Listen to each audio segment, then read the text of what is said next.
النبی نبی اکرم صلی اللہ علیہ وسلم اولا قریب تر ہیں بالمؤمنین مومنوں کے من انفسہم ان کے نفسوں سے بڑھ کر۔ اس حصے کے دو معنی کیے جاتے ہیں۔ ایک معنی، تم خود بھی اپنے آپ کے لیے اتنے خیرخواہ نہیں ہو سکتے جتنا تمہارے لیے نبی صلی اللہ علیہ وسلم خیرخواہ ہیں، دنیاوی اعتبار سے بھی اور دینی اعتبار سے بھی۔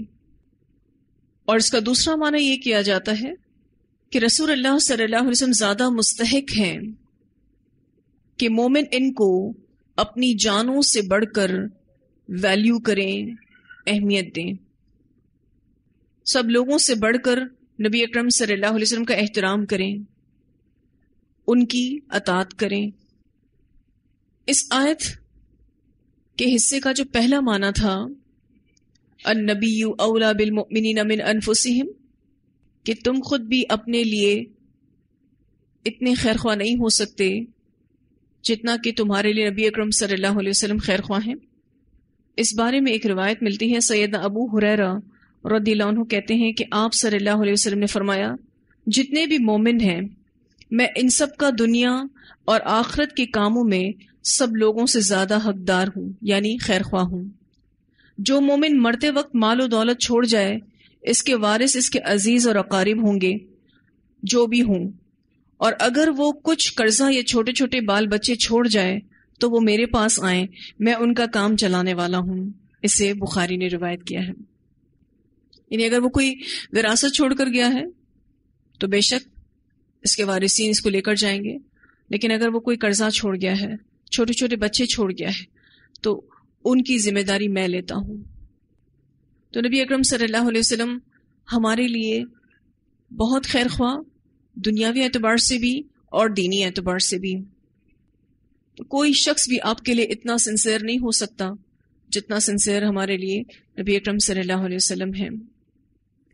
اس کا جو دوسرا معنی ہے کہ النبی اولا، رسول اللہ صلی اللہ علیہ وسلم زیادہ مستحق ہیں بالمؤمنین من انفسہم، کہ مومن ان کو اپنی جانوں سے بڑھ کر اہمیت دیں، ان کا احترام کریں، ان کی اطاعت کریں۔ اس بارے میں جو روایت ملتی ہے، آپ صلی اللہ علیہ وسلم نے فرمایا، تم میں سے کوئی شخص اس وقت تک مومن نہیں ہو سکتا جب تک کہ اس کو میری محبت اولاد، والدین اور سب لوگوں سے زیادہ نہ ہو۔ اسے مسلم نے روایت کیا ہے۔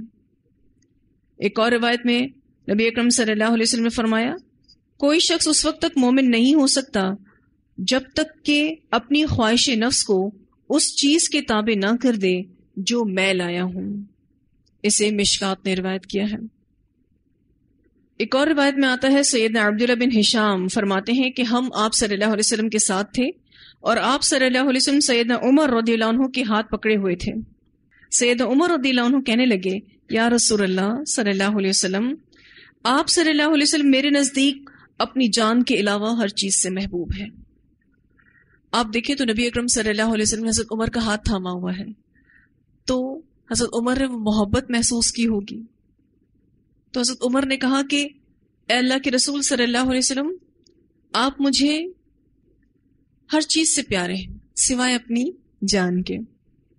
آپ صلی اللہ علیہ وسلم نے فرمایا، اس ذات کی قسم جس کے ہاتھ میں میری جان ہے، جب تک میں تمہارے نزدیک تمہاری جان سے بھی زیادہ محبوب نہ ہو جاؤں تم مومن نہیں ہو سکتے۔ سیدنا عمر رضی اللہ عنہ نے عرض کیا، اللہ کی قسم اب آپ صلی اللہ علیہ وسلم میرے نزدیک میری جان سے بھی زیادہ عزیز ہیں۔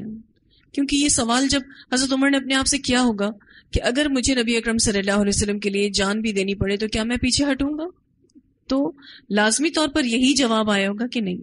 تو انہوں نے فوراً کہا کہ آپ مجھے میری جان سے بھی زیادہ پیارے ہیں۔ آپ صلی اللہ علیہ وسلم نے فرمایا، اب اے عمر، یعنی اب تم صحیح مسلم ہو۔ اسے بخاری نے روایت کیا ہے۔ تو یہ رسول اللہ صلی اللہ علیہ وسلم کا حق ہے، آپ صلی اللہ علیہ وسلم مستحق ہیں کہ مومنین انہیں اپنی جانوں سے بھی بڑھ کر اہمیت دیں۔ وَأَزْوَاجُهُ، اور آپ صلی اللہ علیہ وسلم کی بیویاں، امہاتہم، ان کی مائیں ہیں۔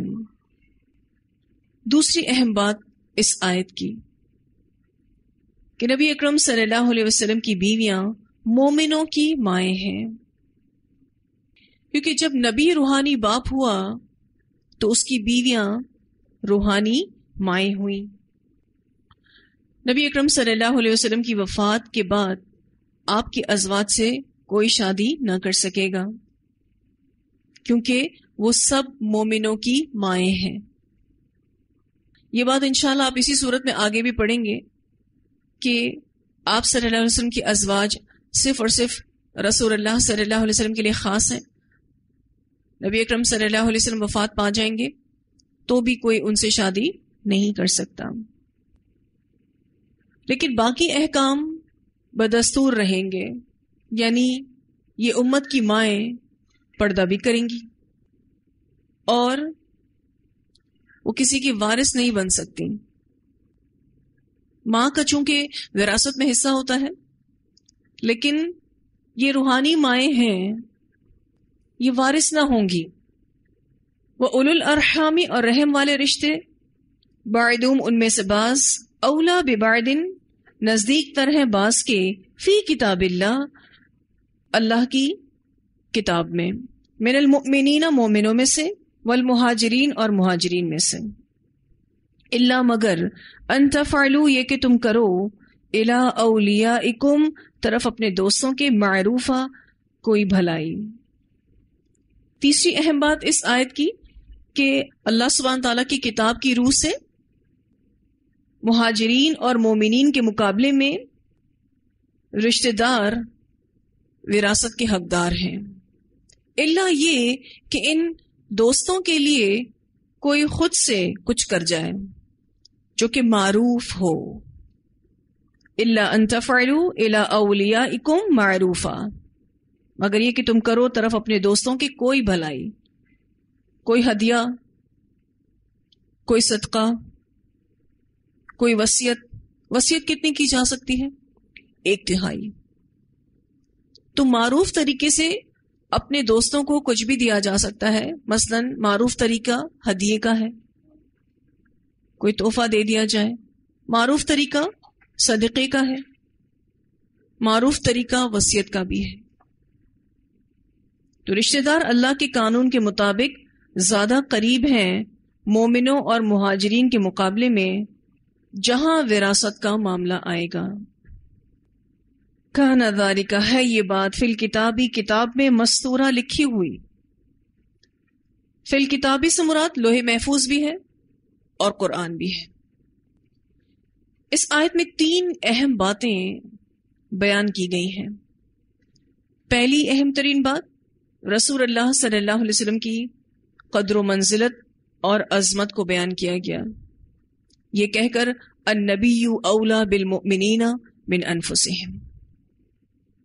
دوسری بات کہ امہات المومنین ماں کا مقام رکھتی ہیں اور ان سے شادی حرام ہے، وازواجہ امہاتہم۔ تیسری اہم بات کہ اہل قرابت ایک دوسرے کی میراث کے مہاجرین اور دیگر مومنین سے زیادہ حقدار ہیں۔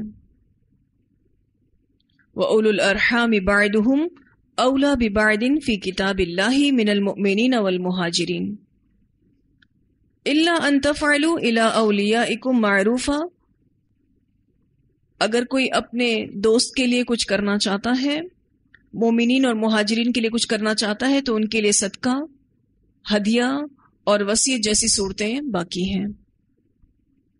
کیونکہ آپ سب جانتے ہیں کہ جب مدینہ میں مہاجرین آئے تھے تو رسول اللہ صلی اللہ علیہ وسلم نے ان کے درمیان بھائی چارہ قائم کیا تھا، اور اس بھائی چارے کی بنیاد پر یہ ایک دوسرے کے وارثین بھی تھے، لیکن پھر وہ حکم منسوخ ہو گیا۔ اب غیر وارثوں کے لیے وصیت باقی رہ گئی جو کہ 1/3 ہے، کر سکتے ہیں جو غیر وارثین ہیں۔ وارثوں کے حق میں کوئی وصیت ہے؟ نہیں، وارثوں کے حق میں کوئی وصیت نہیں ہے۔ غیر وارثین کو 1/3 پراپرٹی دی جا سکتی ہے، اللہ نے وہ دروازہ کھلا رکھا ہے، چاہیں تو اپنی زندگی میں جو تحفہ، تحائف، صدقات دینا ہو دے سکتے ہیں۔ اور یہ بات اللہ تعالیٰ کہتے ہیں کہ کتاب میں لکھی ہوئی ہے فی الکتاب مستورا، لکھی ہوئی بات ہے، یعنی یہ بات ہی محکم ہے۔ پھر اللہ تعالیٰ فرماتے ہیں وَإِذْ أَخَذْنَا، اور جب لیا ہم نے من النبیین نبیوں سے میثاقہم پختہ عہد ان کا۔ اب یہاں پر انبیاء کا عہد عہد الست سے الگ ہے۔ انبیاء سے جو اللہ نے وعدہ لیا وہ یہ ہے کہ ہر پیغمبر اپنے سے پہلے پیغمبروں کی اور ان کی کتابوں کی تصدیق کرے گا، خود بھی اطاعت الہی کرے گا اور دوسروں سے بھی کروائے گا، اور اللہ کے پیغام کو کمی بیشی کے بغیر لوگوں تک پہنچائے گا۔ جو اللہ اس کو حکم دیں گے اس کو نافذ کرنے کی پوری کوشش بھی کرے گا۔ تو ہم نے تمام انبیاء سے عہد لیا ہے، ومن کا، اور آپ سے بھی۔ نبی اکرم صلی اللہ علیہ وسلم صلی اللہ تعالیٰ کہہ رہے ہیں آپ سے بھی لیا ہے۔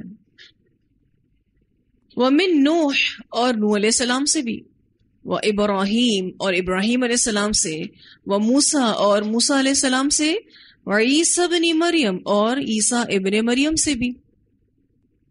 اولو العزم رسولوں کا ذکر کیا گیا، اور سب سے پہلے نبی اکرم صلی اللہ علیہ وسلم کا نام لیا گیا آپ کے مرتبے کی وجہ سے، ومن کا، یعنی اولو العزم رسولوں میں بھی سب سے بڑے رسول اللہ صلی اللہ علیہ وسلم ہیں۔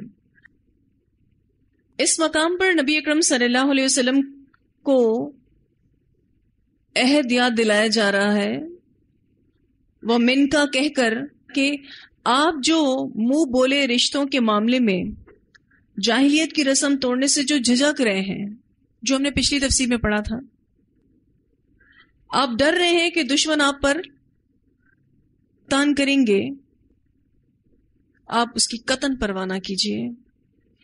دوسرے پیغمبروں کی طرح ہمارا آپ سے بھی پختہ عہد لیا ہوا ہے کہ ہم جو بھی حکم آپ کو دیں گے آپ اس کو بجا لائیں گے اور دوسروں کو اس کی پیروی کا حکم دیں گے۔ تو جو کام اللہ تعالیٰ آپ کو دے رہا ہے آپ اس کو بغیر کسی تاخیر کے اور بغیر کسی ڈر کے کر لیجئے۔ نبی اکرم صلی اللہ علیہ وسلم کو خاص الخاص یہاں پر مخاطب کیا جا رہا ہے۔ حضرت زینب والے معاملے کو لے کر جو رسول اللہ صلی اللہ علیہ وسلم پریشان تھے کہ میں کیسے یہ شادی کروں گا، لوگ کیا کہیں گے، اللہ تعالیٰ کہتے ہیں جو وعدہ ہم نے پیغمبروں سے لیا تھا آپ سے بھی لیا ہے، اور آپ کو اس وعدے کو پورا کرنا ہے، آپ کو بھی عمل کرنا ہے اور عمل کروانا بھی ہے۔ وَأَخَذْنَا مِنْهُمْ، اور لیا ہم نے ان سے مِيثَاقًا غَلِيظًا، عہد پختہ، ہم نے بڑا پکا وعدہ ان سے لیا کہ تم خود بھی اللہ والے بنو گے اور دوسروں کو بھی اس راستے پر چلاؤ گے۔ لِيَسْأَلَ الصَّادِقِينَ، تاکہ وہ سوال کرے سچوں سے۔ الصادقین سے مراد یہاں پر رسول ہیں۔ اللہ ان رسولوں سے پوچھے گا کہ میرا پیغام صحیح صحیح پہنچایا تھا یا نہیں، عن صدقہم، ان کے سچ کے بارے میں۔ تو الصادقین سے مراد رسول ہے، اور ان کے بعد جو بھی اللہ کی طرف بلائیں ہر اہل ایمان سے اس کے عہد کے متعلق سوال کیا جائے گا۔ اب آپ سوچئے کہ جب ایسے لوگوں سے باس پرس ہوگی تو جو گناہ گار ہوگا اس کی باس پرس کا کیا حال ہوگا۔ اللہ تعالیٰ کہتے ہیں سچوں سے ان کی سچائی کے بارے میں پوچھا جائے گا، تو جو غلط ہیں ان کی باس پرس کتنی سخت ہوگی، پھر ان جھوٹوں کا کیا بنے گا۔ وَأَعِدَّ لِلْكَافِرِينَ، اور اس نے تیار کیا کافروں کے لیے عذابًا علیما، عذاب دردناک۔ یہاں یہ بات تو نہیں کہی کہ پھر ہم جھوٹوں سے بھی پوچھیں گے اور پھر وہ جھوٹے جواب نہ دے سکیں گے اور ہم انہیں دردناک عذاب میں ڈالیں گے، بہت مختصر کہہ دیا گیا وَأَعِدَّ لِلْكَافِرِينَ عَذَابًا أَلِيمًا، کہ کافروں کے لیے تو دردناک عذاب ہے۔ تو یہاں الحمدللہ ہمارا یہ لیسن مکمل ہوا۔ اتنی آیات کی تلاوت سنتے ہیں۔ النبی اولا بالمؤمنین، النبی اولا بالمؤمنین من انفسهم وازواجه امہاتهم وَأُولُو الْأَرْحَامِ بَعْضُهُمْ أَوْلَى بِبَعْضٍ فِي كِتَابِ اللَّهِ مِنَ الْمُؤْمِنِينَ وَالْمُهَاجِرِينَ إِلَّا أَن تَفْعَلُوا إِلَى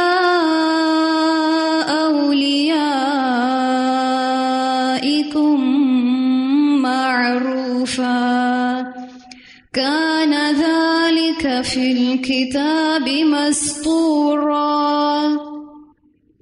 وإذ أخذنا من النبيين ميثاقهم ومنك ومن نوح وإبراهيم وموسى وعيسى ابن مريم وأخذنا منهم ميثاقا غليظا ليسأل الصادقين عن صدقهم وأعد للكافرين عذابا أليما۔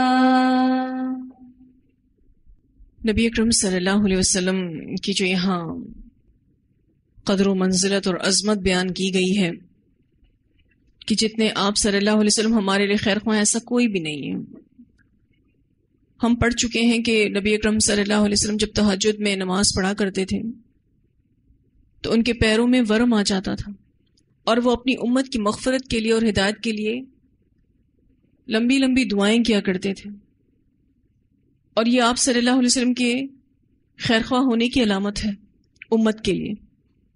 ہم سورہ التوبہ میں آیت نمبر 128 میں پڑھ چکے ہیں لَقَدْ جَاءَكُمْ رَسُولٌ مِّنْ أَنفُسِكُمْ عَزِيزٌ عَلَيْهِ مَا عَنِتُّمْ، البتہ تحقیق آ گیا تمہارے پاس ایک رسول تمہیں میں سے جس پر تمہاری پرابلمز بہت بھاری ہیں، حریصٌ علیکم، تمہاری ہدایت کے لیے حریص ہے، بالمؤمنین رؤوف الرحیم، اور مومنوں پر شفقت کرنے والا اور رحم کرنے والا ہے۔ یہ ہمارے پیارے رسول صلی اللہ علیہ وسلم کا رویہ تھا اپنی امت کو لے کر۔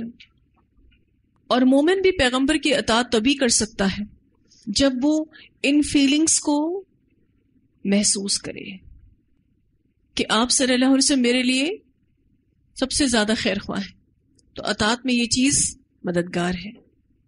اور دوسری بات کہ ایمان مکمل ہی نہیں جب تک ہم سب سے بڑھ کر نبی اکرم صلی اللہ علیہ وسلم کو ویلیو نہ کریں۔ تو جب یہ مومن سوچتا ہے تب وہ پیغمبر کی اطاعت بآسانی کر لیتا ہے۔ بخاری کی روایت میں آتا ہے آپ صلی اللہ علیہ وسلم نے فرمایا کہ میں دنیا اور آخرت میں تمہارے لیے سب سے بڑھ کر خیر خواہ ہوں، اگر دلیل چاہیے تو یہ آیت پڑھ لو النبی اولا بالمؤمنین من انفسہم، اسے بخاری نے روایت کیا ہے۔ خود اللہ تعالیٰ اس بات کی گواہی دے رہے ہیں۔ عام انسانوں میں بھی ہمیں پتہ چل جاتا ہے کہ یہ ہمارا بہت خیر خواہ ہے، اس کے عمل سے، اس کی باتوں سے، تو ایک خاص اٹیچمنٹ اس کے ساتھ محسوس کرتے ہیں۔ تو یہ فیلنگز نبی اکرم صلی اللہ علیہ وسلم کی جو امت کے لیے تھیں وہ یہاں بتائی جا رہی ہیں تاکہ امت کے لیے ان کی اطاعت کرنا آسان ہو جائے۔ الحمدللہ یہ لیسن یہاں مکمل ہوا۔ وآخر دعوانا الحمد للہ رب العالمین۔ سبحانک اللہم وبحمدک نشہد ان لا الہ الا انت نستغفرک ونتوب الیک۔